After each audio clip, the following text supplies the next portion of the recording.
Hello dear students, welcome back to ISKSA English. Okay dear students, നമ്മൾ ഇന്ന് discuss ചെയ്യുന്നത് introduction to mass communication എന്നുള്ള പേപ്പറിൽ ആറാമത്തെ ബ്ലോക്കിലെ മൂന്നാമത്തെ ചാപ്റ്റർ കേട്ടോ. അപ്പോൾ നമ്മുടെ ചാപ്റ്ററിൻ്റെ മൂന്നാമത്തെ ചാപ്റ്ററിൻ്റെ പേര് വരുന്നത് പെർസുവേഷൻ ആൻഡ് പ്രോപ്പഗണ്ട എന്നാണ് നമ്മുടെ ചാപ്റ്ററിൻ്റെ പേര് വരുന്നത് കേട്ടോ. അപ്പോൾ ലേശം ചാപ്റ്റർ ലെങ്തി ആണ്, പക്ഷെ എന്നാലും കുഴപ്പമില്ല. നമുക്ക് ഇന്നത്തെ വീഡിയോയിൽ നമുക്ക് മാക്സിമം ഡിസ്കസ് ചെയ്യണം കേട്ടോ. അപ്പോൾ നമുക്ക് നേരെ വീഡിയോയിലേക്ക് പോവാം. നമ്മുടെ ഫസ്റ്റ് ക്വസ്റ്റ്യൻ എന്നുള്ളത് പെർസുവേഷൻ എന്ന് പറഞ്ഞാൽ എന്താന്നുള്ളതാണ്. അപ്പോൾ നോക്കൂ ചോദ്യം, അതായത് what is persuasion?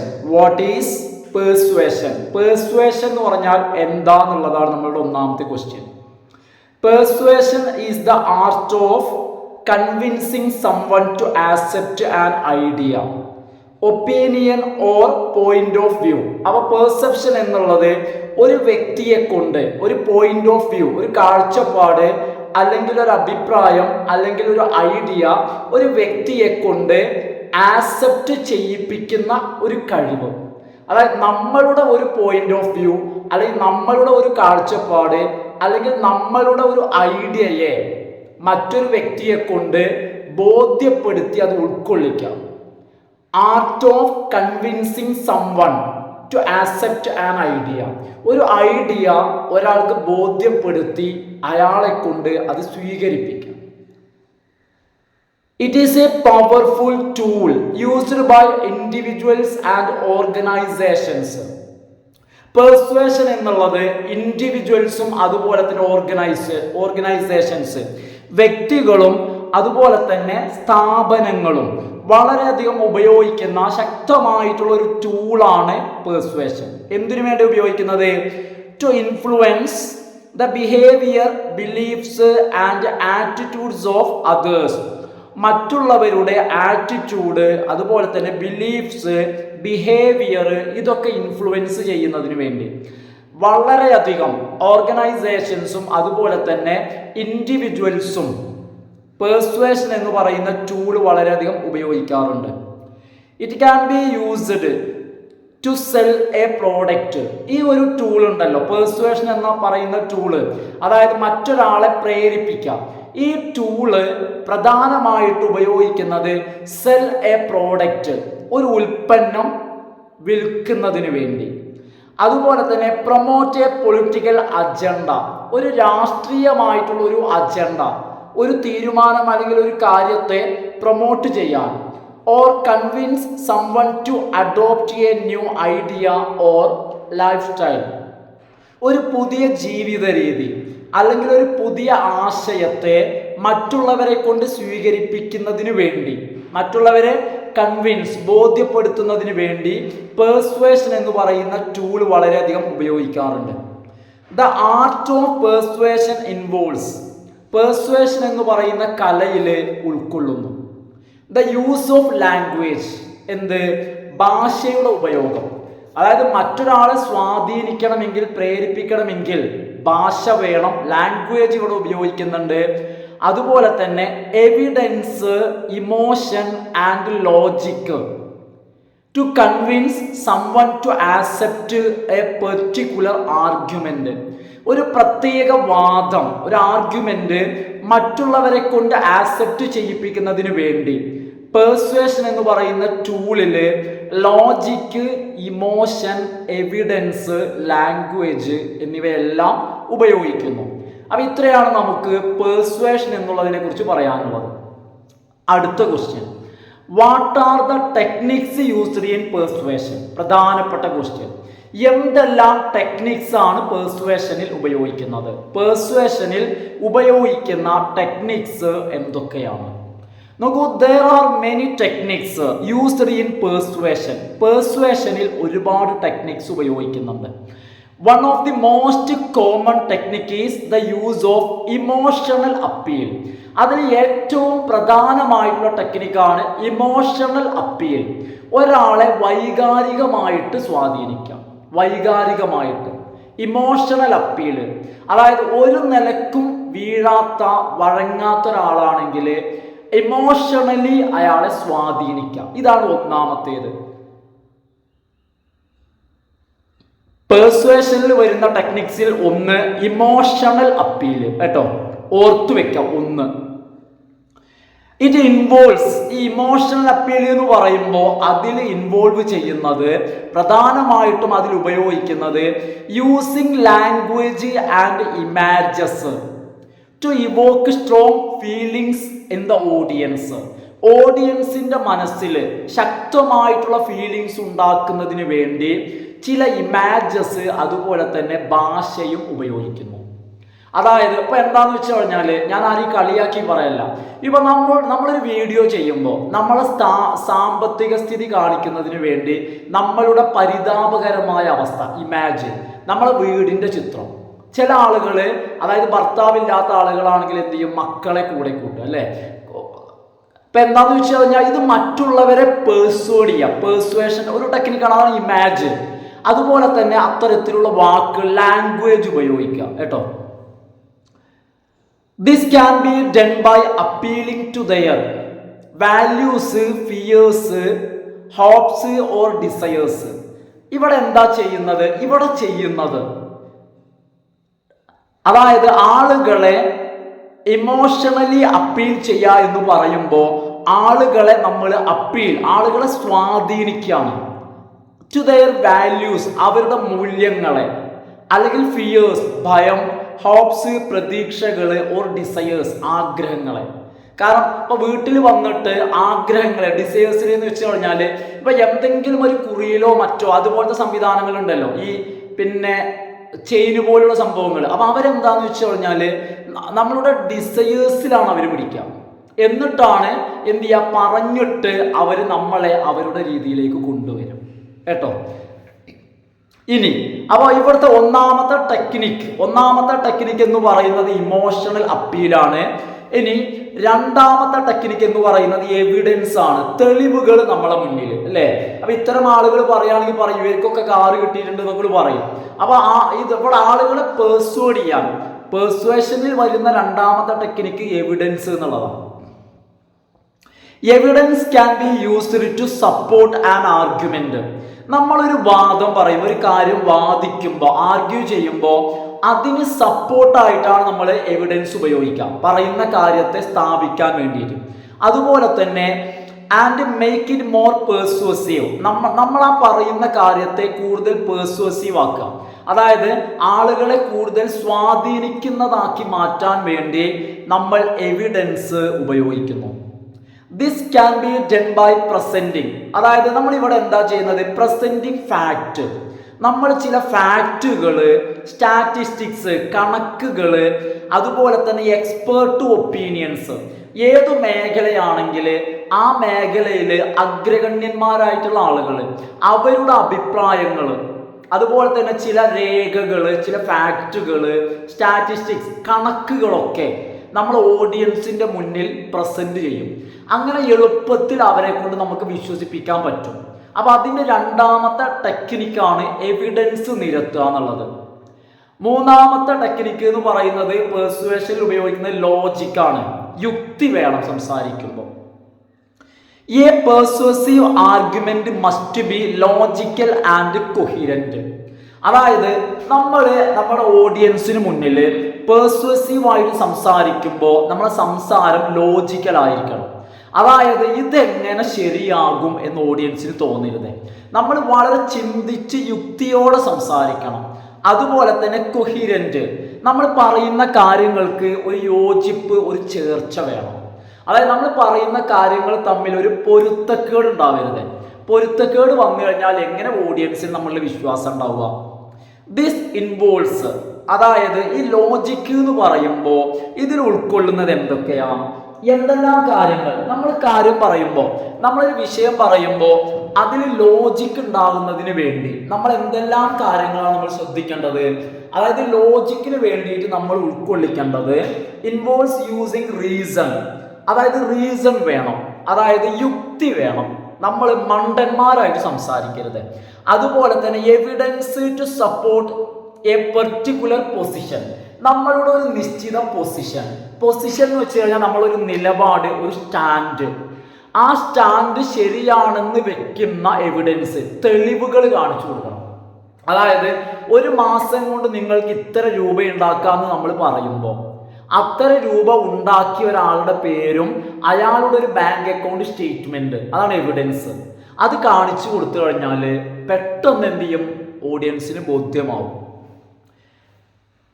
Logical arguments R, ഈ ലോജിക്കൽ ആർഗ്യുമെന്റ്സ് യുക്തിയുള്ള വാദങ്ങൾ, യുക്തിയോട് കൂടിയുള്ള സംസാരങ്ങൾ മോർ പേഴ്സ്വസീവ്, അത് കൂടുതൽ പേഴ്സ്വസീവ് ആയിരിക്കും. നമ്മൾ സംസാരിക്കുമ്പോൾ നമ്മൾ ലോജിക്കലി സംസാരിച്ചു കഴിഞ്ഞാൽ, അതായത് നമ്മൾ യുക്തിയോടുകൂടി നമ്മൾ സംസാരിച്ചു കഴിഞ്ഞാൽ നമ്മളെ ഓഡിയൻസ് പെട്ടെന്ന് അത് ഉൾക്കൊള്ളും. എന്താ കാര്യം എന്നറിയാമോ? ലോജിക്കൽ ആർഗ്യുമെന്റ്സ് അതിന്റെ പ്രത്യേകത, അതിന്റെ കാരണം പറയുന്നത് because they are based on facts and sound reasoning. എപ്പോഴും ലോജിക്കൽ ആർഗ്യുമെന്റ്സ് എല്ലാം അതിൻ്റെയൊക്കെ ബേസ് എന്ന് പറയുന്നത് ഫാക്റ്റ് ആയിരിക്കും. അതായത് കൃത്യമായിട്ടുള്ള ഫാക്റ്റുകൾ, യാഥാർത്ഥ്യങ്ങൾ പറയാതെ നമുക്ക് വാദിക്കാൻ കഴിയില്ല. ഒരു കാര്യം വാദിക്കുമ്പോൾ ഫാക്റ്റ്, തെളിവ് വേണം. അതുപോലെ തന്നെ സൗണ്ട് റീസണിങ്, മറ്റുള്ളവർക്ക് ബോധ്യമാകുന്ന നല്ല രീതിയിലുള്ള യുക്തി അതിൻ്റെ പിറകിൽ വേണം. നല്ല ചിന്തിച്ച് സംസാരിക്കണം. അടുത്ത പോയിന്റ്, നാലാമത്തേത്, അണ്ടർസ്റ്റാൻഡിങ് ദ ഓഡിയൻസ്. അതായത് നമ്മൾ പേഴ്സ്വസീവ് സ്പീച്ചാണ്. അതായത് നമ്മളുടെ ഓഡിയൻസ് ആരോടാണോ സംസാരിക്കുന്നത് അയാളെ പറഞ്ഞു വീഴ്ത്തുകയാണ്. ഇത്തരത്തിൽ സംസാരിക്കുന്ന നമ്മളെ സംബന്ധിച്ചിടത്തോളം നമ്മളുടെ ഓഡിയൻസിനെ കുറിച്ച് വ്യക്തമായ ധാരണ വേണം. അത് മനസ്സിലാക്കാതെ പോയി കഴിഞ്ഞാൽ പോയ പോലെ തിരിച്ചു പോരേണ്ടി വരും. നോക്കുക, പെർസ്വസീവ് മെസ്സേജസ് മസ്റ്റ് ബി ടൈലേർഡ്. അപ്പൊ ഇത്തരത്തിലുള്ള പെർസ്വസീവ് മെസ്സേജുകൾ, ഇത്തരം സന്ദേശങ്ങൾ നമ്മൾ ഉണ്ടാക്കണം. ടൈലർ ചെയ്യാന്ന് വെച്ച് കഴിഞ്ഞാൽ ക്രിയേറ്റ് ചെയ്യണം. എങ്ങനെയാണ് ക്രിയേറ്റ് ചെയ്യേണ്ടത്? ടു സ്പെസിഫിക് നീഡ്സ്, ആവശ്യമനുസരിച്ച്. അതായത് എന്ത് ചെയ്യാന്ന് വെച്ചാൽ എല്ലാറ്റിനും കോമൺ ആയിട്ട് ഇവിടെ പറ്റില്ല. അതായത് ഇവിടെ നമ്മൾ വേറെ വേറെ ആളുകളെ, നമ്മളൊരു ദിവസം 4 പേരെ കാണാൻ പോവാണെങ്കിലും ആ 4 പേരോടും എന്ത് സംസാരിക്കണം എന്നുള്ളത് പ്രത്യേകം തീരുമാനിക്കണം. കാരണം 4 ആളുകളും 4 ടൈപ്പായിരിക്കും.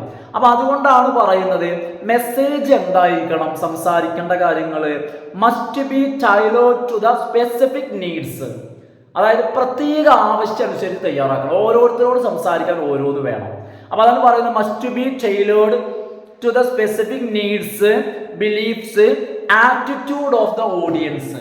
അതായത് നമ്മുടെ ഓഡിയൻസിന്റെ ആറ്റിറ്റ്യൂഡ്, അവരുടെ വിശ്വാസം, അവരുടെ ആവശ്യം, ഇത് നോക്കിയിട്ട് ഓരോരുത്തർക്ക് വേണ്ടി ചിലപ്പോൾ പ്രിപ്പയർ ചെയ്യേണ്ടി വരും. എന്താന്ന് വെച്ച് കഴിഞ്ഞാല് ചിലപ്പോൾ നമുക്ക് 4 ആളുണ്ടെങ്കിൽ ആ 4 ആളോടും ഒരേ രീതിയിൽ സംസാരിച്ച് കഴിഞ്ഞാൽ ചിലപ്പോൾ ആ 4 പേരും വീടുണ്ടാവില്ല. കാരണം 4 പേരുടെയും മൈൻഡ് സെറ്റ് ചിലപ്പോൾ 4 ആയിരിക്കും. അപ്പൊ 4 പേരോട് നമ്മൾ എന്ത് ചെയ്യേണ്ടതായിട്ട് വരും? 4 രീതിയിൽ സംസാരിക്കേണ്ടി വരും. അല്ലെങ്കിൽ 4 പേർക്കും പറ്റുന്ന കോമൺ ആയിട്ടുള്ള രീതിയിൽ സംസാരിക്കേണ്ടി വരും. This involves understanding their values, culture and background.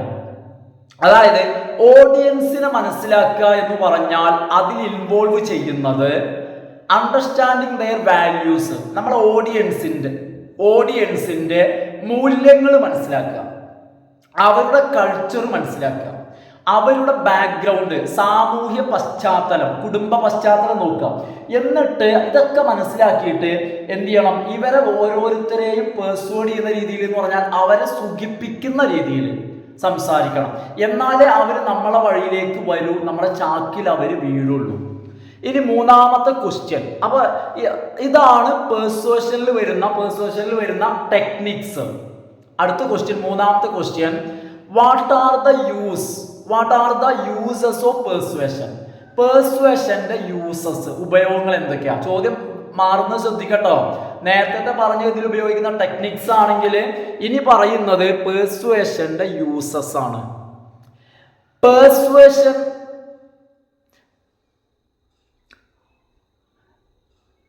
Persuasion is a crucial element in communication.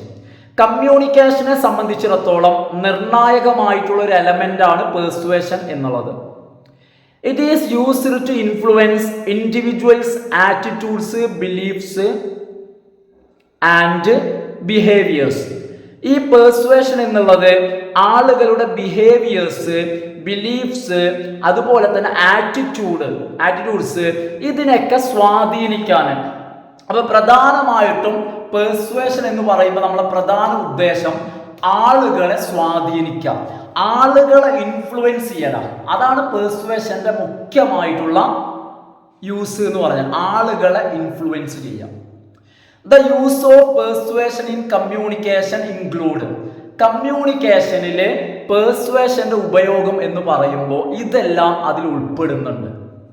ഒന്നാമത്തെ ഉപയോഗം എന്ന് പറയുന്നത് മാർക്കറ്റിങ്ങും അതുപോലെ തന്നെ അഡ്വർടൈസിങ്ങിലുമാണ്. ഒന്ന് മാർക്കറ്റിംഗ് ആൻഡ് അഡ്വർടൈസിങ്. അപ്പൊ നമ്മൾ മനസ്സിലാക്കണം, പെർസ്വേഷന്റെ പ്രധാന ഉദ്ദേശം എന്ന് പറയുന്നത് പെർസ്വേഷൻ is crucial element in communication. അതാണ് ഒന്ന് കേട്ടോ, കമ്മ്യൂണിക്കേഷനിലെ പ്രധാന എലമെന്റ്.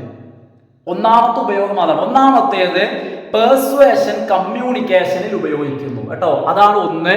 രണ്ടാമത്തേത് മാർക്കറ്റിങ്ങും അഡ്വർടൈസിങ്ങും. നോക്കൂ, persuasion is A vital tool used by marketers and advertisers to promote products or services to consumers. അതായത് അഡ്വർടൈസേഴ്സ് അതുപോലെ തന്നെ മാർക്കറ്റേഴ്സ്, മാർക്കറ്റ് ചെയ്യുന്ന ആളുകള്, അഡ്വർടൈസ് ചെയ്യുന്ന ആളുകള് അല്ലെ, ആളുകള് അവരുടെ പ്രോഡക്റ്റുകളും സർവീസുകളും കൺസ്യൂമേഴ്സിന്, ഉപഭോക്താവിന് മാർക്കറ്റ് ചെയ്യുന്ന, അഡ്വർടൈസ് ചെയ്യുന്ന ആളുകൾ അവരുപയോഗിക്കുന്ന അവരുടെ പ്രധാന ടൂൾ എന്ന് പറയുന്നത് പെർസ്വേഷനാണ്. കാരണം അവർ ആളുകളെ പെർസ്വേഡ് ചെയ്യുന്ന, പ്രേരിപ്പിക്കുന്ന തരത്തിലായിരിക്കും അവരുടെ മാർക്കറ്റിങ്. നമ്മളെ വീട്ടിലേക്ക്, ഞാൻ അന്ന് പറഞ്ഞില്ലേ, മസാലപ്പൊടികളും മറ്റു സാധനങ്ങളുമായിട്ട് വന്നിട്ട് അതിൻ്റെ മാർക്കറ്റിങ്ങിന് വരുന്ന ആളുകളുടെ സംസാര ശൈലി ചിലപ്പോൾ ആദ്യം അവർ നമ്മളെ ഒന്ന് പൊക്കി പറയാൻ നോക്കും അല്ലേ. അപ്പൊ എന്താണ് അവരുടെ ആ ഒരു സംസാര രീതി എന്ന് പറയുന്നത് പെർസ്വേഷനാണ്. ആദ്യം വന്നു കഴിഞ്ഞാൽ അവർ നമ്മളെയൊക്കെ ഒന്ന് മൊത്തം ഇങ്ങനെ നോക്കി മനസ്സിലാവും. അതിനുശേഷം നമ്മളെ പെർസ്വേഡ് ചെയ്യുന്ന തരത്തിൽ, നമ്മളെ സ്വാധീനിക്കുന്ന തരത്തിലാണ് അവർ സംസാരിക്കുക. അതുകൊണ്ടാണ് പറയുന്നത് മാർക്കറ്റേഴ്സിന്റെയും അഡ്വർടൈസേഴ്സിന്റെയും പ്രധാന ടൂള് പെർസ്വേഷനാണ്.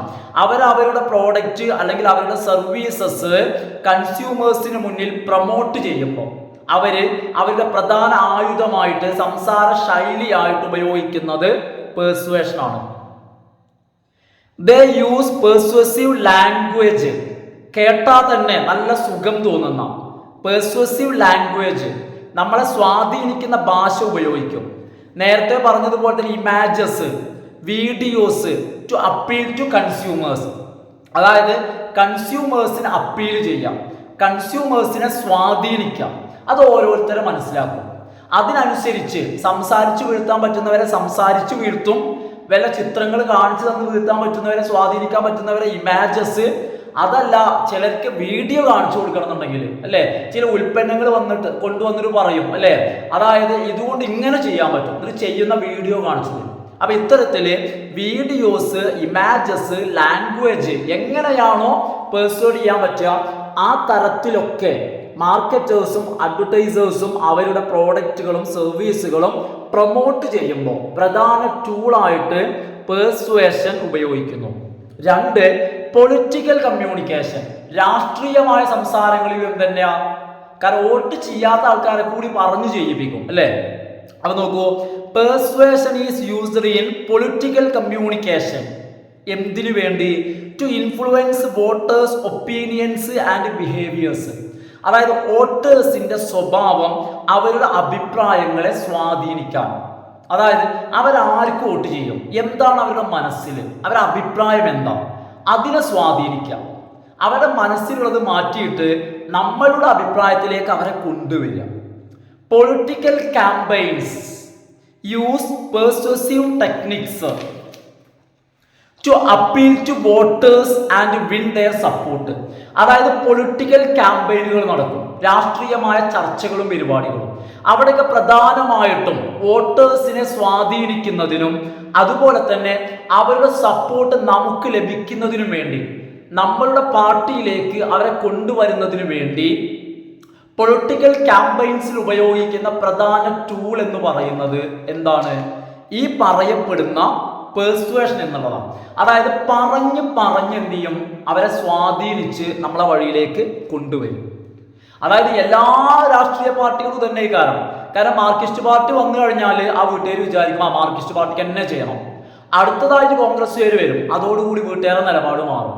കാരണം അവർ പറഞ്ഞു വീഴ്ത്തും, അടുത്തത് BJP-ക്കാർ വരുമ്പോൾ അങ്ങോട്ട് പോകും.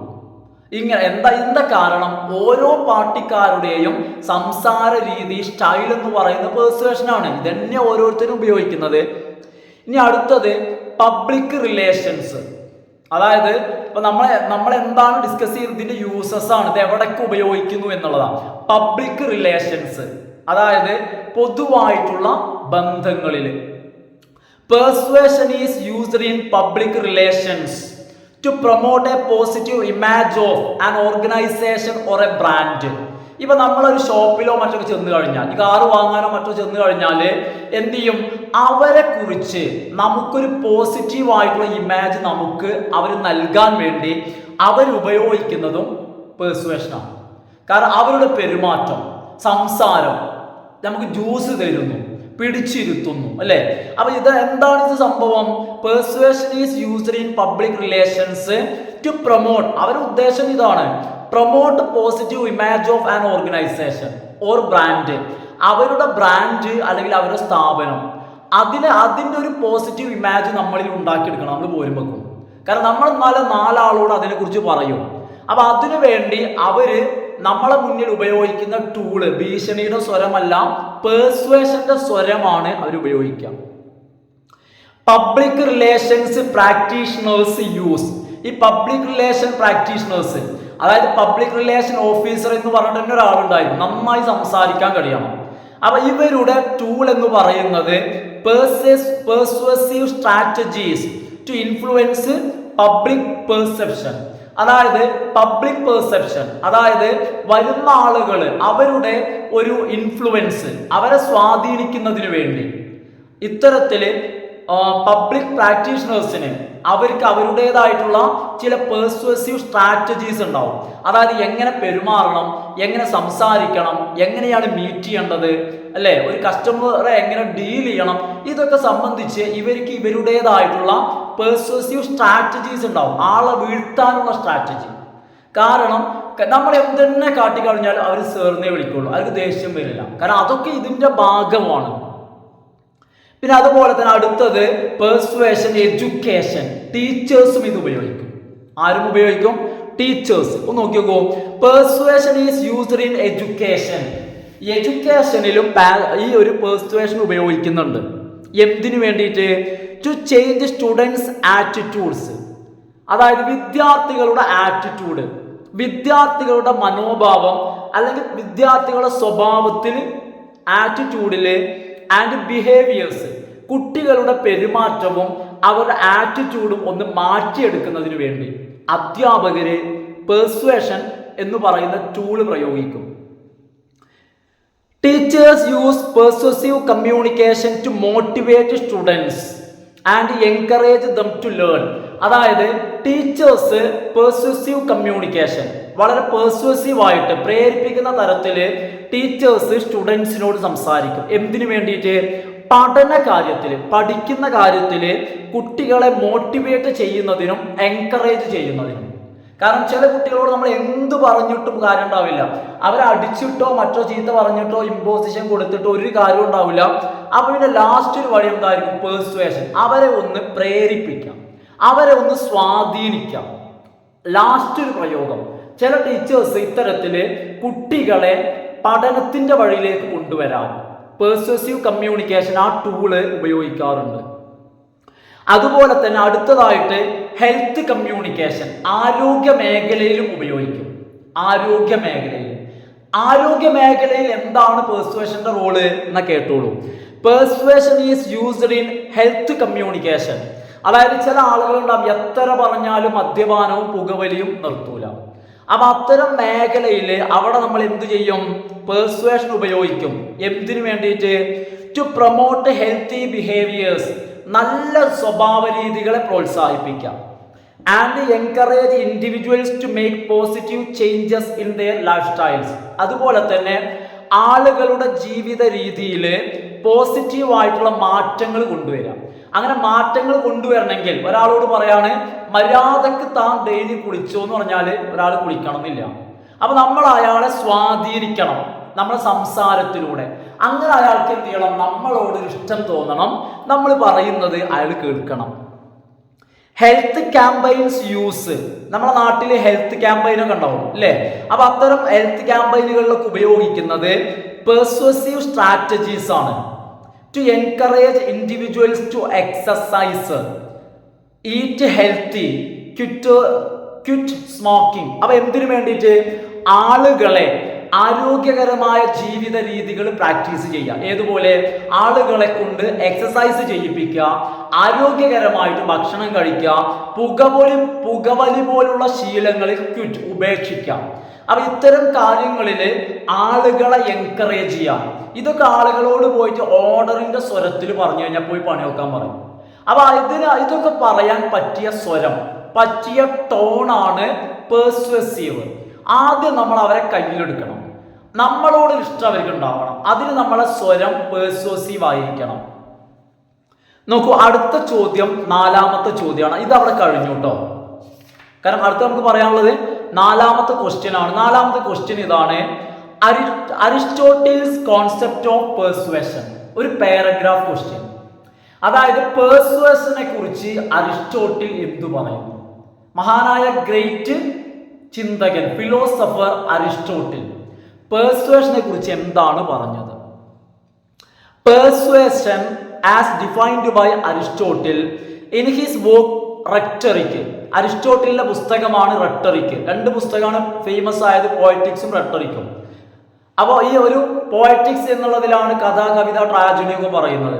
ഇനി റെട്ടറിക് എന്ന പുസ്തകം, ഫേമസ് ആയിട്ടുള്ള റെട്ടറിക് എന്ന് പറയുന്ന പുസ്തകം, ആ പുസ്തകത്തില് അരിസ്റ്റോട്ടിൽ പെർസ്വേഷനെ അരിസ്റ്റോട്ടിൽ ഡിഫൈൻ ചെയ്യുന്നുണ്ട്, നിർവചിക്കുന്നുണ്ട്. ഈസ് എന്താ നിർവചനം? The art of using language to influence or persuade an audience towards a particular belief or action. ഒരു പ്രത്യേക വിശ്വാസത്തിലേക്കോ ഒരു പ്രവൃത്തിയിലേക്കോ ഓഡിയൻസിനെ പ്രേരിപ്പിച്ച് കൊണ്ടുവരുന്നതിന് വേണ്ടി ലാംഗ്വേജ് ഉപയോഗിക്കുന്ന കല. അതൊരു കലയാണ്. അതായത് പറഞ്ഞാൽ കേൾക്കാത്തൊരു മനുഷ്യനെ നമ്മൾ പറഞ്ഞ് നമ്മുടെ വശത്താക്കി നമ്മളിലേക്ക് കൊണ്ടുവരാം. നമ്മളൊരു കാര്യം ചെയ്യാൻ പറഞ്ഞാൽ ചെയ്യാത്ത ആളെ നമ്മൾ പറഞ്ഞ് പ്രേരിപ്പിച്ച് നമ്മളുടെ വഴിയിലേക്ക് കൊണ്ടുവരാനുള്ള കഴിവ്, അതാണ് പെർസ്വേഷൻ എന്നാണ് അരിസ്റ്റോട്ടിൽ നൽകുന്ന നിർവചനം. Aristotle believed that പെർസ്വേഷൻ was crucial part of public speaking and communication. Aristotle വിശ്വസിക്കുന്നത് പബ്ലിക് സ്പീക്കിങ്ങിന്റെയും കമ്മ്യൂണിക്കേഷനെയും സംബന്ധിച്ച് നിർണായകമായിട്ടുള്ള ഒരു ഭാഗമാണ് പെർസ്വേഷൻ. പബ്ലിക് സ്പീക്കിംഗ് എന്ന് പറഞ്ഞാൽ പൊതുപ്രസംഗം, അതായത് പൊളിറ്റിക്കൽ സ്പീച്ചസ് പോലെയുള്ള പ്രസംഗങ്ങൾ.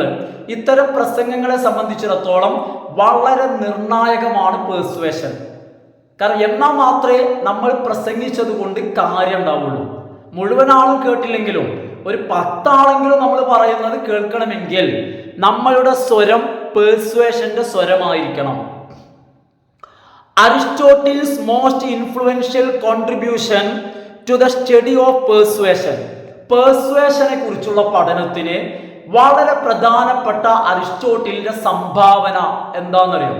ഇതാണ് അരിസ്റ്റോട്ടിലിന്റെ സംഭാവന. അതായത് his identification of the 3 main rhetorical appeals. അതായത് അരിസ്റ്റോട്ടിലെ പ്രധാനപ്പെട്ട 3 റെറ്ററിക്കൽ അപ്പീൽസ്, പ്രസംഗത്തില് അല്ലെങ്കിൽ പൊതു സംസാരത്തില് ഉപയോഗിക്കേണ്ട 3 കാര്യങ്ങളെ അരിസ്റ്റോട്ടിൽ തിരിച്ചറിഞ്ഞു. റെറ്ററിക്കൽ അപ്പീൽസ്, പ്രസംഗത്തില് അല്ലെങ്കിൽ പൊതു സംസാരത്തില് ആളുകളെ സ്വാധീനിക്കാൻ, അതാണ് റെറ്ററിക്കൽ അപ്പീൽസ്. പ്രസംഗത്തിൽ ആളുകളെ സ്വാധീനിക്കാൻ ആവശ്യമായ 3 മെയിൻ കമ്പോണൻസ്, 3 കാര്യങ്ങൾ ഏതൊക്കെയാണ്? 1 എത്തോസ്, 2 പാത്തോസ് ആൻഡ് ലോഗോസ്. അല്ലെ, ഇതാണ് ആ 3 കേട്ടോ. അപ്പൊ 3 സംഭവങ്ങൾ ദേ ആർ, ഏതൊക്കെയാ 3? They are ethos, pathos and logos.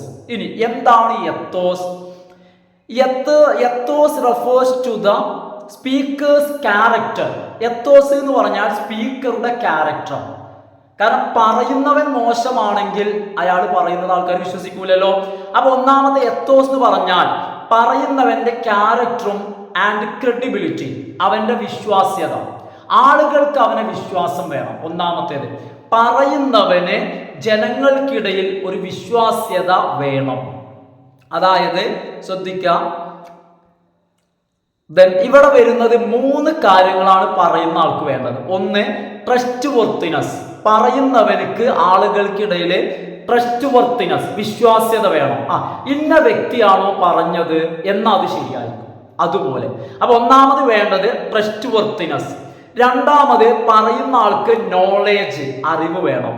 മൂന്നാമത്തേത് സിൻസിയാരിറ്റി, പറയുന്ന ആൾ എന്തായിരിക്കണം? സിൻസിയർ ആയിരിക്കണം. ഈ 3 ഗുണവും പറയുന്നവന് വേണം. ഈ 3 ഗുണവും ഓഫ് ദ സ്പീക്കർ, സ്പീക്കറിലെ ഈ 3 ഗുണങ്ങള് help to persuade their audience, ഓഡിയൻസിനെ സ്വാധീനിക്കാൻ സഹായിക്കുന്നു. സംശയമില്ലല്ലോ. ഒരാൾക്ക് 3 ഗുണങ്ങൾ ഉണ്ടെങ്കിൽ അയാൾ എന്തു പറഞ്ഞാലും ആളുകൾ അംഗീകരിക്കും. ഈ 3 ഗുണം വേണം. ഈ 3 ഗുണം ഉള്ള ഒരാള് പകല് 12 മണിക്ക് പറയാണ് ഇപ്പൊ രാത്രിയാന്ന് പറഞ്ഞാൽ ആളുകൾ അംഗീകരിക്കും. എന്താ കാരണം? അവൻ സത്യസന്ധനാണ്, അവൻ സിൻസിയർ ആണ്, അവൻ ട്രസ്റ്റ് വർത്തിയാണ്, അവന് നോളേജ് ഉണ്ട്. കാരണം അവനെന്തല്ല, പൊട്ടനല്ല, കള്ളനല്ല, മോശപ്പെട്ടവനല്ല, നല്ലവനാണ്. കാരണം അതുകൊണ്ട് തന്നെ അത്തരത്തിലുള്ള ഒരു വ്യക്തിയുടെ ആ സ്വഭാവങ്ങൾ ഓഡിയൻസിനെ സ്വാധീനിക്കാൻ സഹായിക്കുന്നു. ഇതിനാണ് നമ്മൾ എത്തോസ് എന്ന് പറയുന്നത്. രണ്ടാമത്തേത് pathos. Pathos refers to the use of emotional appeals. അതായത് പാത്തോസ് കൊണ്ട് ഉദ്ദേശിക്കുന്നത് എമോഷണൽ അപ്പീൽസിന്റെ യൂസ് ആണ്. അതായത് വൈകാരികതയുടെ പ്രയോഗമാണ്. ഇമോഷണൽ അപ്പീൽസ്, വൈകാരികമായിട്ട് സ്വാധീനിക്കാം. ഇതാണ് പാത്തോസ് കൊണ്ട് ഉദ്ദേശിക്കുന്നത്. സച്ചാസ്, എങ്ങനെയാണ് വൈകാരികമായിട്ട് സ്വാധീനിക്കുക? അതായത് സ്റ്റോറീസ് ഓർ വിവിഡ് ഡിസ്ക്രിപ്ഷൻസ്, പറയുന്ന കാര്യത്തിലെ കഥകൾ അല്ലെങ്കിൽ വ്യക്തമായിട്ടുള്ള വിവരണങ്ങൾ ഉപയോഗിക്കാം. എന്നിട്ട് to create an emotional connection with the audience, ഓഡിയൻസുമായിട്ട് ഒരു വൈകാരിക ബന്ധം ഉണ്ടാക്കിയെടുക്കാം. ഇടയ്ക്ക് എന്തെങ്കിലുമൊക്കെ ഒരു കഥകളൊക്കെ പറയാം. അങ്ങനെ ഒരു കഥകൾ പറഞ്ഞിട്ട് ഓഡിയൻസുമായിട്ട് ഒരു വൈകാരിക ബന്ധം. ഈ പറയാം, നമ്മളെ ക്ലാസ്സിൽ ഞാൻ ഇടയ്ക്ക് ചില പോയിന്റ്സ് പറയുന്നത് എന്തിനു വേണ്ടിയിട്ടാ? നിങ്ങളുമായിട്ട് ഒരു റാപ്പോർട്ട്, ഒരു ബന്ധം, ഒരു റിലേഷൻ ബിൽഡ് ചെയ്യണം അല്ലേ? പക്ഷെ നമുക്ക് വല്ലാതെ കഥകൾ പറയാൻ എന്തില്ല, സമയമില്ല.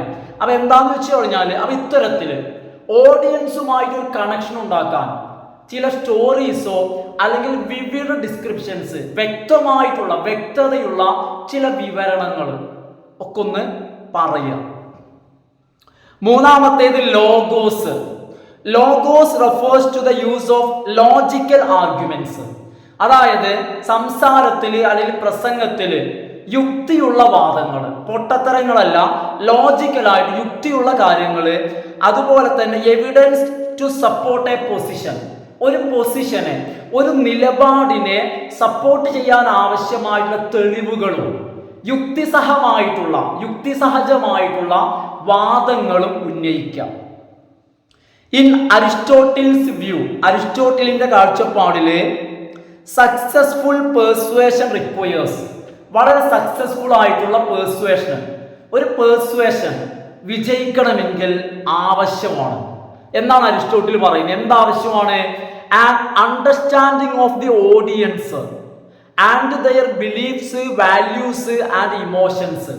ഓഡിയൻസിന്റെ ഇമോഷൻസ്, വാല്യൂസ്, ബിലീഫ്സ്, മൊത്തത്തിൽ പറയുകയാണെങ്കിൽ ഓഡിയൻസിനെ കുറിച്ചൊരു ധാരണ വേണം. അതായത് നമ്മളിപ്പോൾ എന്തെങ്കിലും ഒരു കാര്യം ചെയ്യാൻ പോവുകയാണെങ്കിൽ എന്താ ചെയ്യുന്നു എന്നൊരു ധാരണ വേണ്ടേ? ഇപ്പൊ ഒരു ഭക്ഷണം കഴിക്കുകയാണെങ്കിൽ എന്താണ് കഴിക്കാൻ പോകുന്നത്, അതെങ്ങനെ കഴിക്കണം എന്നുള്ളൊരു ഐഡിയ വേണ്ടേ? അതുപോലെ തന്നെ ഒരാളോട് സംസാരിക്കാൻ പോവുകയാണെങ്കിൽ ആരോടാണ് സംസാരിക്കാൻ പോകുന്നത്, ഇന്ന വ്യക്തിയോട് എങ്ങനെ സംസാരിക്കണം.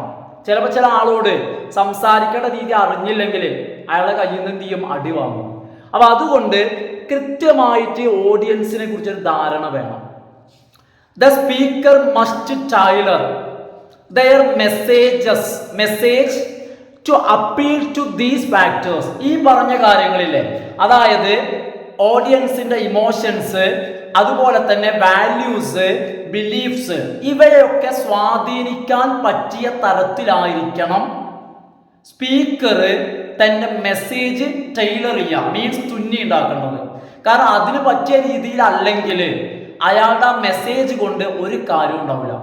ഇനി പ്രസംഗവുമായി ബന്ധപ്പെട്ട് പ്രത്യേകം അരിസ്റ്റോട്ടിൽ പറയുന്നുണ്ട്, he also believed that a persuasive speech should have.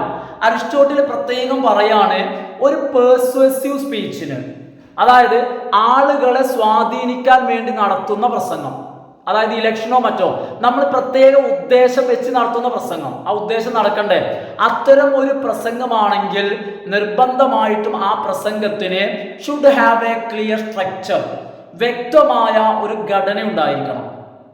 വ്യക്തമായ ഘടന കൊണ്ട് ഉദ്ദേശിക്കുന്നത് with an introduction that captures the audience attention, അതായത് അതിനൊരു തുടക്കം ഉണ്ടായിരിക്കണം, ഇൻട്രൊഡക്ഷൻ ഉണ്ടായിരിക്കണം. എങ്ങനത്തെ ഇൻട്രൊഡക്ഷൻ ആണ് ഉണ്ടായിരിക്കേണ്ടത്? ആളുകളുടെ ശ്രദ്ധ പിടിച്ചു പറ്റാൻ, ഓഡിയൻസിന്റെ മൈൻഡിനെ അല്ലെങ്കിൽ അറ്റൻഷനെ ക്യാപ്ചർ ചെയ്യാം. കാരണം തുടക്കത്തിൽ തന്നെ എന്ത് ചെയ്യണം, ആളുകളെ പിടിച്ചിരുത്താൻ പറ്റണം. അത് കഴിഞ്ഞിട്ട് രണ്ടാമത് ബോഡി, ആ പ്രസംഗത്തിൽ ഇൻട്രൊഡക്ഷൻ കഴിഞ്ഞാൽ നല്ലൊരു ബോഡി വേണം. എങ്ങനത്തെ ബോഡി വേണം?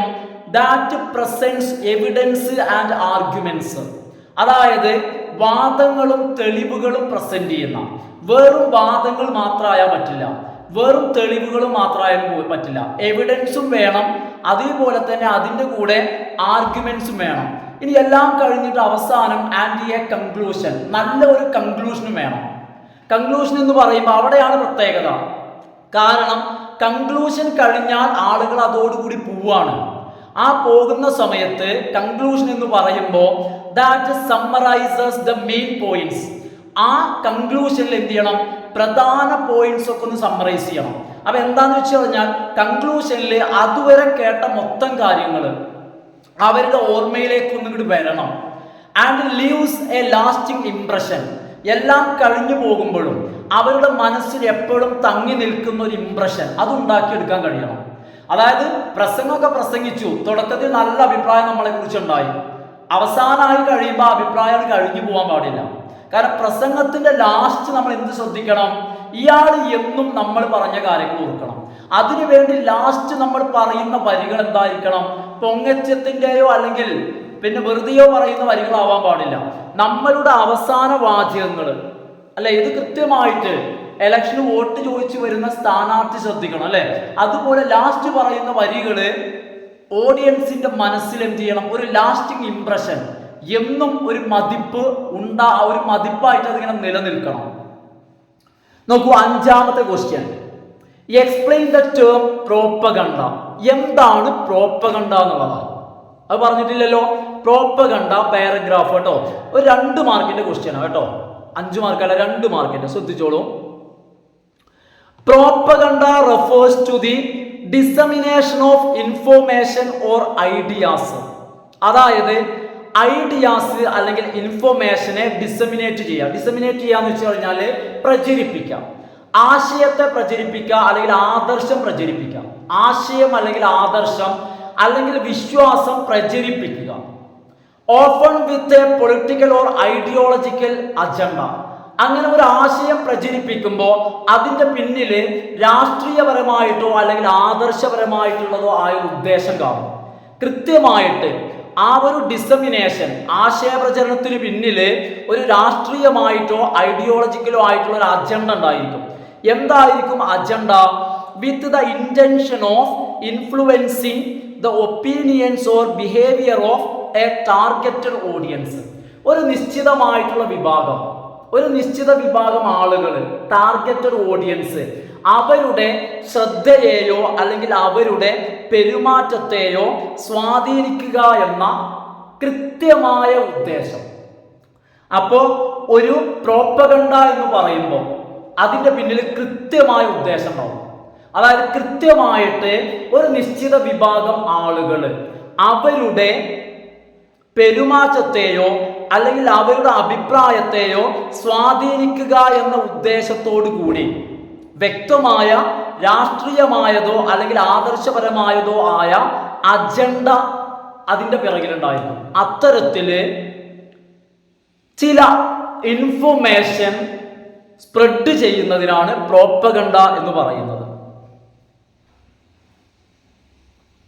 Propaganda is a type of communication that is carefully planned and executed by a communicator known as propagandist.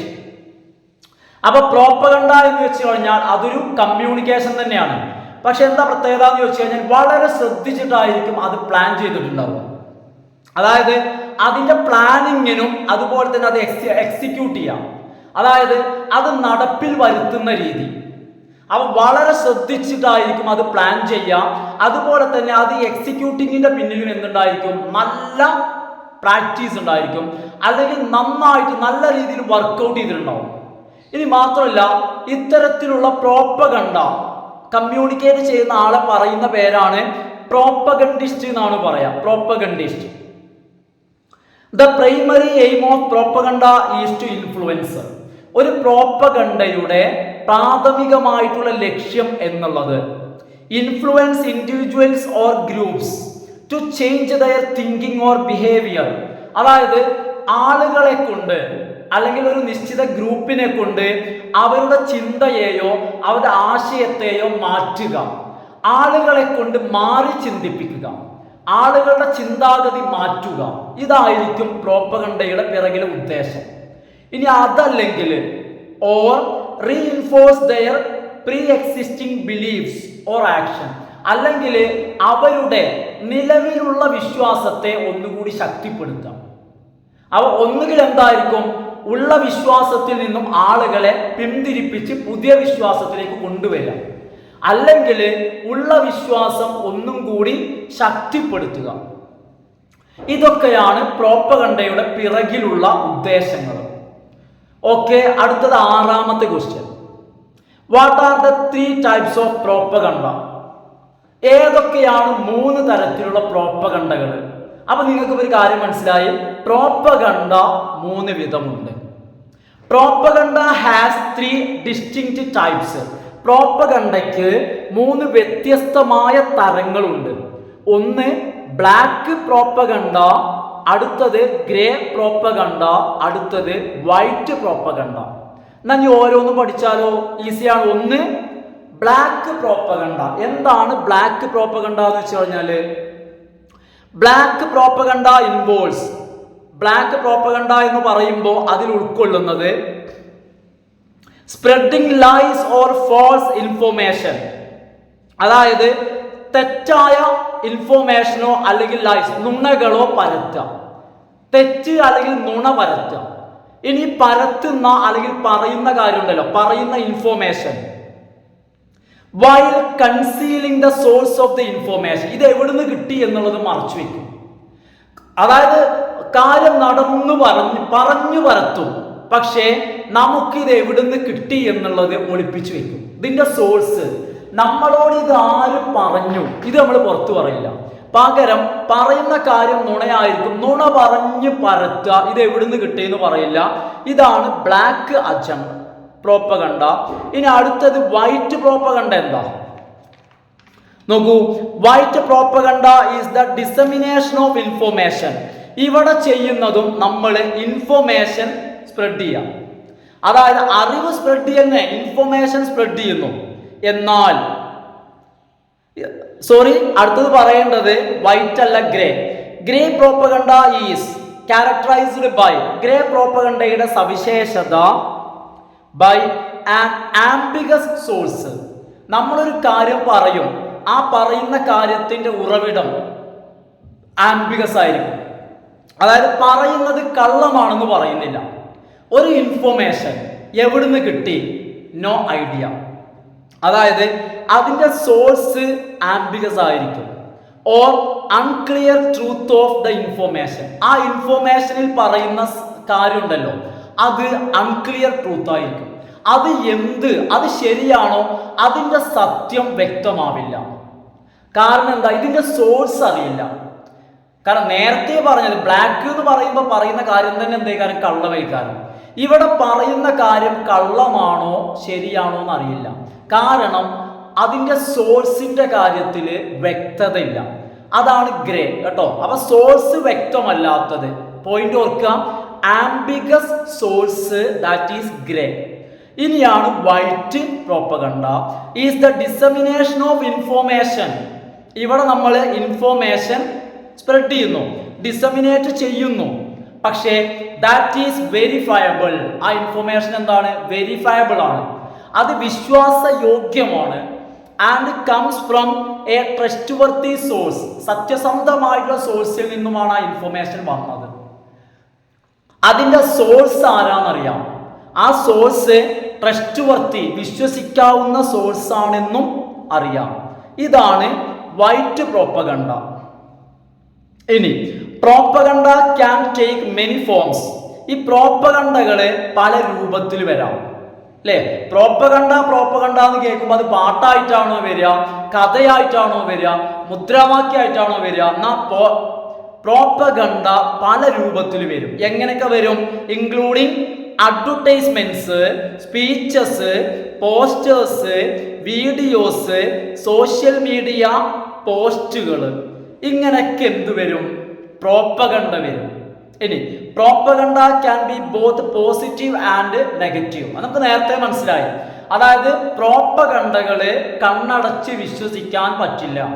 കാരണം അതിന്റെ പിന്നിൽ കൃത്യമായ ഉദ്ദേശമുണ്ട്. നമ്മൾ നേരത്തെ പറഞ്ഞു. അതായത് ചില ആളുകളെ തെറ്റിദ്ധരിപ്പിച്ച് അവർ പോകുന്ന വഴിയിൽ നിന്നും മാറ്റുക. അപ്പൊ അതുകൊണ്ട് തന്നെ പ്രോപ്പഗണ്ടകള് പോസിറ്റീവ് ആവാനും നെഗറ്റീവ് ആവാനും കഴിയും, സാധ്യത ഉണ്ട്. നോക്കൂ അടുത്ത question. What are the uses of propaganda? പ്രോപ്പഗണ്ടയുടെ യൂസ് എന്തൊക്കെയാണെന്നുള്ളതാണ് നോക്കുക. Propaganda has both positive and negative uses. നമ്മൾ നേരത്തെ പറഞ്ഞല്ലേ, പോസിറ്റീവ് യൂസും ഉണ്ട്, നെഗറ്റീവ് യൂസും ഉണ്ട്. Propaganda is used to influence the beliefs and behaviours of individuals or groups. ഗ്രൂപ്പുകളുടെയോ അല്ലെങ്കിൽ വ്യക്തികളുടെയോ ബിഹേവിയേഴ്സിനെയോ ബിലീഫ്സിനെയോ ഇൻഫ്ലുവൻസ്, സ്വാധീനിക്കാൻ വേണ്ടി പ്രോപ്പഗണ്ട ഉപയോഗിക്കുന്നു. This can be done by. ഇത് നമ്മൾ ചെയ്യുന്നത്, നമുക്കിത് ചെയ്യാൻ കഴിയും. ആളുകളെ നമുക്ക് ഇൻഫ്ലുവൻസ് ചെയ്യാൻ കഴിയും. എങ്ങനെ? By appealing to emotions. അവരെ നമ്മൾ വൈകാരികമായിട്ട് സ്വാധീനിക്കണം. ഏതുപോലെ? Such as fear, anger or patriotism. അതായത് രാജ്യസ്നേഹം, ദേഷ്യം, ഭയം, ഇത്തരത്തിലുള്ള ഇമോഷൻസ്, ഇവയെ സ്വാധീനിക്കാം. അതായത് ഇപ്പൊ നമുക്ക് തന്നെ അറിയാം, ആളുകളെ തീവ്രവാദത്തിലേക്കും മറ്റും കൊണ്ടുവരാൻ വേണ്ടി പാട്രിയോട്ടിസം എന്ന് പറയുന്ന അല്ലെ, ആ ഒരു പാട്രിയോട്ടിസത്തെ ഭ്രാന്ത് എന്ന് പറയുന്ന അവസ്ഥ, അല്ലെങ്കിൽ മതത്തെ ഭ്രാന്ത് എന്ന് പറയുന്ന അവസ്ഥ അല്ലെ, ആങ്കർ, ദേഷ്യം, മനസ്സിൽ വിദ്വേഷം കുത്തി നിറച്ചുകൊണ്ട് നമുക്ക് ആളുകളെ വൈകാരികമായിട്ട് സ്വാധീനിക്കാൻ പറ്റും. Propaganda is also used to shape the way. അതായത് ആളുകളുടെ ചിന്താരീതി, shape the way people view certain individuals or groups. ചില വിഭാഗങ്ങളെ, ചില ഗ്രൂപ്പുകളെ, ചില ആളുകളെ മൊത്തത്തിൽ പീപ്പിൾ, ജനങ്ങൾ എങ്ങനെ നോക്കിക്കാണുന്നു, അവരുടെ ആ കാഴ്ചപ്പാടിനെ മാറ്റം വരുത്താൻ അല്ലെ, ചില ആളുകളോടുള്ള പൊതുവെയുള്ള മറ്റുള്ളവരുടെ സമീപനം, ആ സമീപനത്തിൽ മാറ്റമുണ്ടാക്കാൻ പ്രോപ്പഗണ്ട കൊണ്ട് സാധിക്കുന്നു. This can be done by portraying them. അതായത് ഇത് നമുക്ക് എങ്ങനെ സാധിക്കാം? അതായത് ഒരു ഗ്രൂപ്പിനോട്, ഒരു വിഭാഗത്തോടുള്ള ആളുകളുടെ സമീപനം, ആ സമീപനം നമുക്ക് മാറ്റമുണ്ടാക്കാം. എങ്ങനെ? By portraying them in a positive and negative light. അതായത് ആരെക്കുറിച്ചുള്ള ചിന്താരീതിയാണോ മാറ്റേണ്ടത്, ഒരു നിശ്ചിത ഗ്രൂപ്പിനെ കുറിച്ച് നമുക്ക് മറ്റുള്ളവർക്കിടയിൽ ഒരു നല്ല ചിന്താരീതി ഉണ്ടാക്കണമെങ്കിൽ അവരെ ഒരു പോസിറ്റീവ് ലൈറ്റിൽ പോർട്രേ ചെയ്യാം. ഒരു നിശ്ചിത വിഭാഗത്തെ ഗ്രൂപ്പിനെ മോശമായിട്ട് കാണിക്കണമെങ്കിൽ അവരെന്ത് ചെയ്യാം? ഒരു നെഗറ്റീവ് ലൈറ്റിൽ എന്ത് ചെയ്യാം? പോർട്രേ ചെയ്യാം.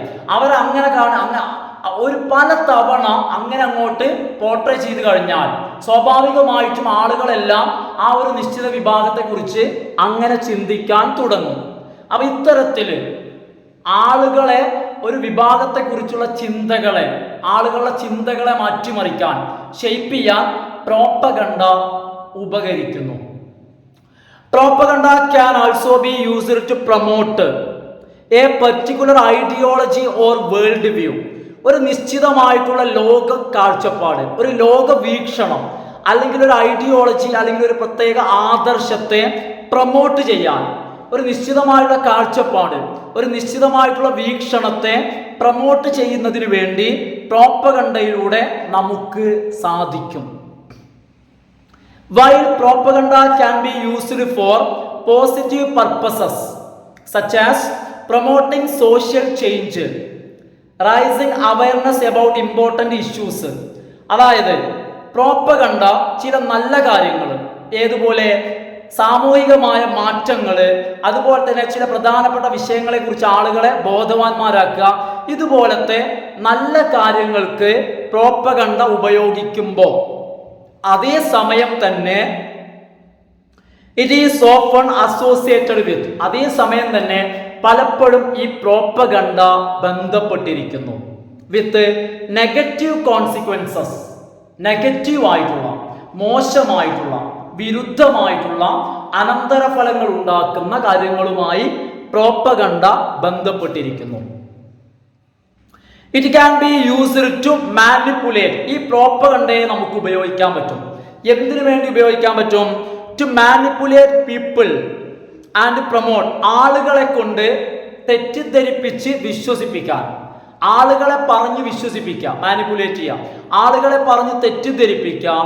And promote ideas that are harmful and discriminating. വിവേചനം ഉണ്ടാക്കുന്ന, അതായത് ജാതി സംബന്ധമായിട്ടാണെങ്കിലും വർണ്ണം മതസംബന്ധമായിട്ടാണെങ്കിലും വിവേചനം ഉണ്ടാക്കുന്ന, ഡിസ്ക്രിമിനേറ്റ് ചെയ്യുന്ന, ഹാംഫുൾ അപകടകരമായിട്ടുള്ള ഐഡിയാസ്, ആദർശങ്ങളെ പ്രൊമോട്ട് ചെയ്യുന്നതിന് വേണ്ടി, അതുപോലെ തന്നെ ആളുകളെ പറഞ്ഞ് പറ്റിക്കുന്നതിനും വേണ്ടി ഈ പ്രോപ്പഗണ്ടകൾ നമുക്ക് ഉപയോഗിക്കാൻ കഴിയും.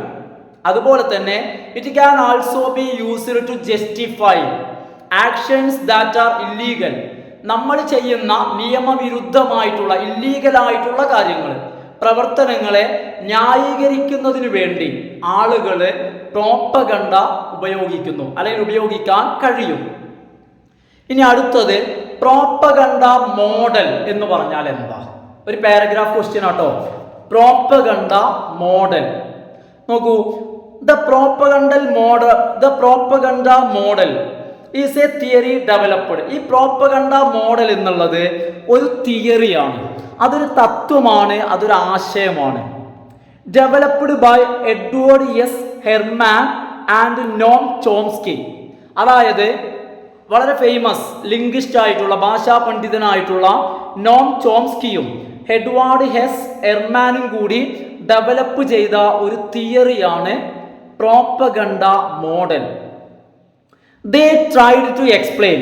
ഇതിലൂടെ, മോഡലിലൂടെ അവർ രണ്ടുപേരും കൂടി വിശദീകരിക്കാൻ ശ്രമിക്കുകയാണ്. എന്താണ് വിശദീകരിക്കുന്നത്? How the mass media system in the U എസിലെ മാസ് മീഡിയ, മാധ്യമങ്ങൾ ഓപ്പറേറ്റ്സ്, എങ്ങനെയാണ് വർക്ക് ചെയ്യുന്നത്, ഓപ്പറേറ്റ് ചെയ്യുന്നത്. എന്ത്? To shape public opinion in support of powerful interest. അതായത് യു എസിലെ പവർഫുൾ ഇൻട്രസ്റ്റ്, അതായത് ശക്തമായിട്ടുള്ള പൊതു നിലപാടുകൾ, ആ പൊതു നിലപാടിനെ സപ്പോർട്ട് ചെയ്തുകൊണ്ട് പൊതു അഭിപ്രായങ്ങൾ രൂപപ്പെടുത്താം. അതായത് അമേരിക്കയെ സംബന്ധിച്ചിടത്തോളം അവിടെ കൂടുതലായിട്ടും വെളുത്തവരായിട്ടുള്ള ആളുകൾ, അവർക്ക് സപ്പോർട്ടായിട്ട്, കാരണം അവിടുത്തെ ഡോമിനൻ്റ് ആയിട്ടുള്ള ആളുകൾ ആരാണോ, അവിടെ ആധിപത്യമുള്ളവർ, ഒരു രാജ്യത്ത് ആധിപത്യമുള്ളവർ ആരാണോ അവർക്ക് അനുകൂലമായിട്ട് ആ രാജ്യത്തെ പബ്ലിക് ഒപ്പീനിയൻ, പൊതു അഭിപ്രായങ്ങളെല്ലാം അവർക്ക് അനുകൂലമായിട്ട് എങ്ങനെയാണ് മാധ്യമങ്ങൾ മാറ്റിയെടുക്കുന്നതെന്ന്, പ്രത്യേകിച്ച് അമേരിക്കയിൽ മാധ്യമങ്ങൾ എങ്ങനെ മാറ്റിയെടുക്കുന്നു എന്ന് ഇവർ രണ്ടുപേരും വിശദീകരിച്ച് കാണിക്കുന്നു. The propaganda model is based on. ഈ പ്രോപ്പഗണ്ട മോഡൽ ഉണ്ടല്ലോ, അതിൻ്റെ അടിത്തറ എന്ന് പറയുന്നത് 5 കീ ഫിൽട്ടേഴ്സ്, 5 ഫിൽട്ടറുകളാണ്.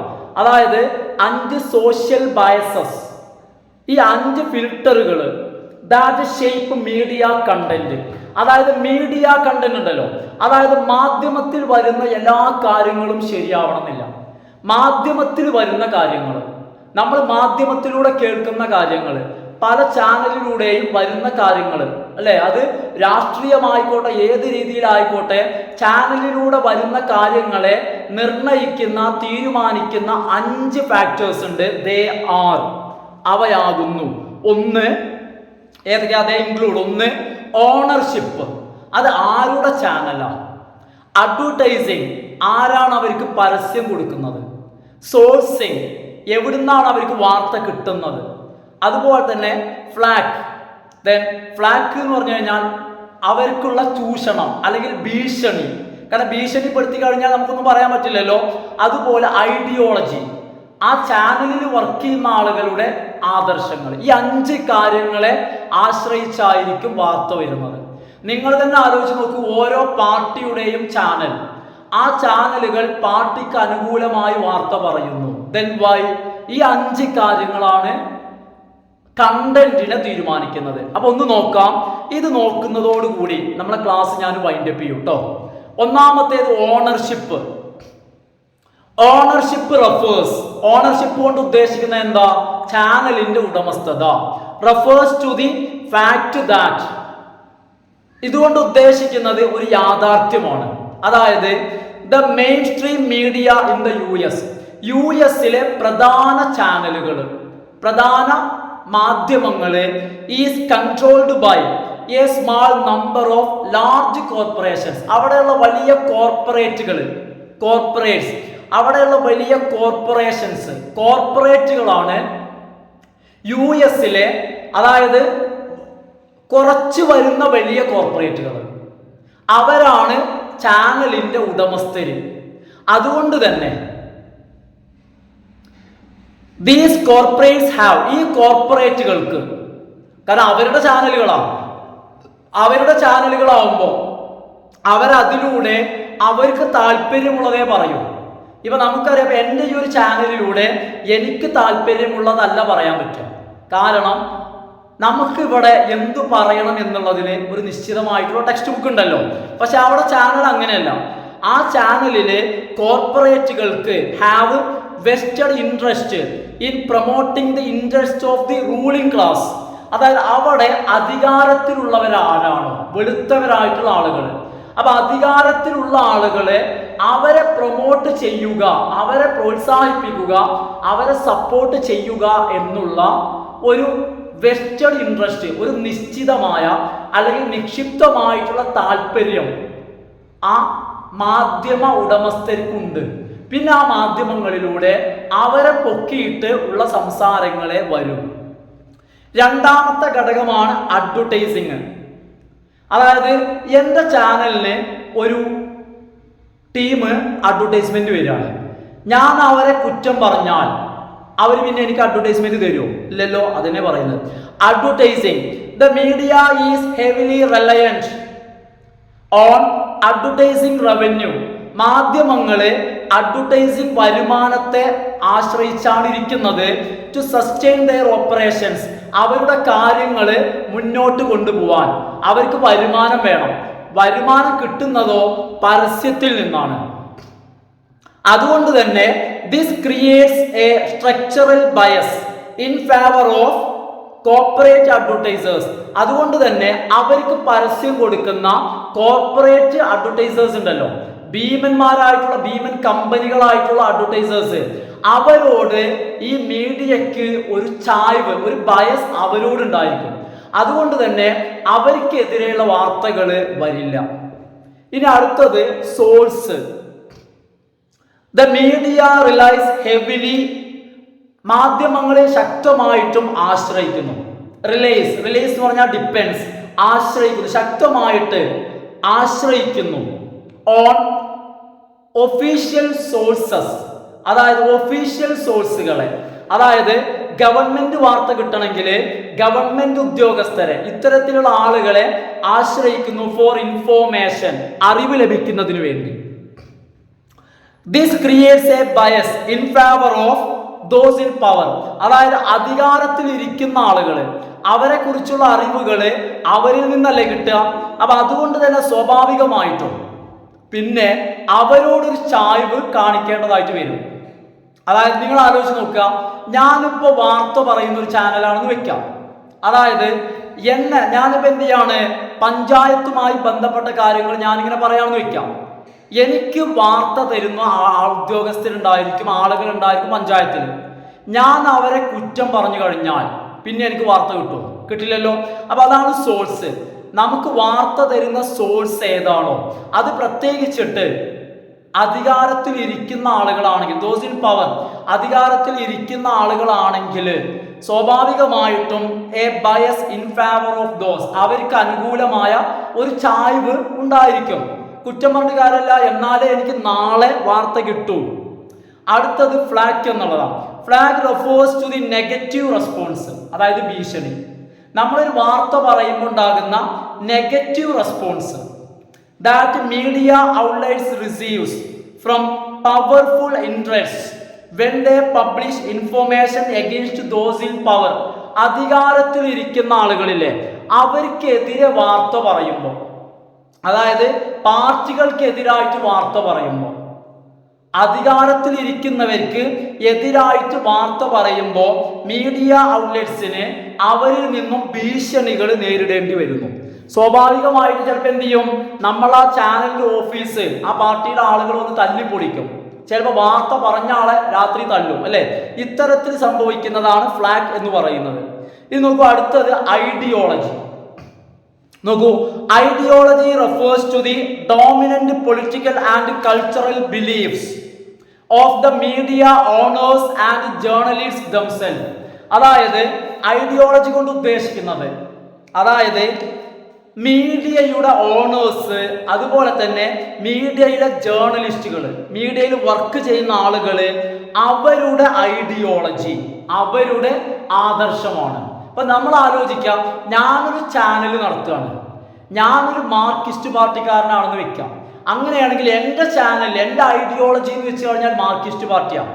ഞാൻ എൻ്റെ പാർട്ടിയെ ഞാൻ കുറ്റം പറയുമോ? ഇല്ല. അപ്പൊ അതുകൊണ്ട് തന്നെ അതാണ് ideology. Ideology refers to the dominant political and cultural beliefs of the media owners and journalist themselves.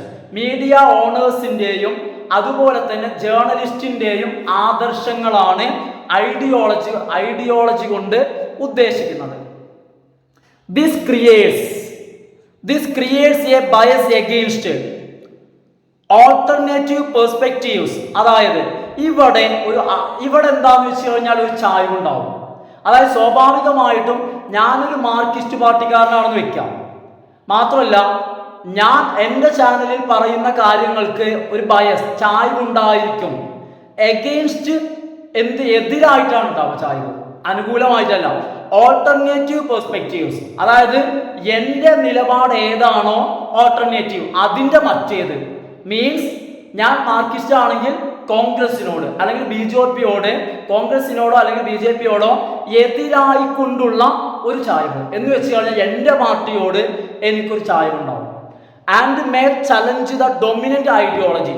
ഒരു പക്ഷേ എൻ്റെ ആ ചായ്വ് ആ ഒരു ഭാഗത്തെ ഡോമിനന്റ് ഐഡിയോളജി, ഏറ്റവും വ്യാപകമായിട്ടുള്ള സത്യസന്ധമായിട്ടുള്ള ഐഡിയോളജിക്ക് ചിലപ്പോൾ ഒരു വെല്ലുവിളിയാവാം. അപ്പൊ ഇത്രയാണ് എന്തുമായി ബന്ധപ്പെട്ട് വരുന്ന കാര്യങ്ങൾ. പ്രോപ്പഗണ്ട എന്ന് പറയുമ്പോൾ, അല്ലെങ്കിൽ ഒരു മാധ്യമത്തില് കണ്ടന്റ് വരുമ്പോൾ ആ കണ്ടന്റ് എങ്ങനെ വരും, എന്തിനെ അടിസ്ഥാനമാക്കി വരും എന്നുള്ളത് തീരുമാനിക്കുന്ന കാര്യങ്ങൾ. അപ്പൊ നമ്മളിപ്പോ പറഞ്ഞത് പ്രോപ്പഗണ്ട മോഡലാണ്. അപ്പൊ ഓക്കെ ഫ്രണ്ട്സ്, ഇന്നത്തെ ക്ലാസ് ഞാനിവിടെ വൈൻഡപ്പ് ചെയ്യാണ്. അപ്പൊ നിങ്ങൾക്ക് തന്നെ മനസ്സിലായിട്ടുണ്ടാവും എന്താന്ന് വെച്ച് കഴിഞ്ഞാൽ ഇവിടെ ഇന്നലെ പറഞ്ഞ ചാപ്റ്റർ ഇന്നത്തെ ചാപ്റ്ററൊക്കെ വളരെ ലെങ്തി ആണ്. മാത്രമല്ല ഈ ഭാഗത്ത് വരുന്ന കാര്യങ്ങളാണെങ്കിലോ വിശദമായിട്ട് പറയേണ്ട പ്രധാനപ്പെട്ട കാര്യങ്ങളും. അപ്പൊ അതുകൊണ്ടാണ് വീഡിയോ ലെങ്ത് ആവുന്നത്.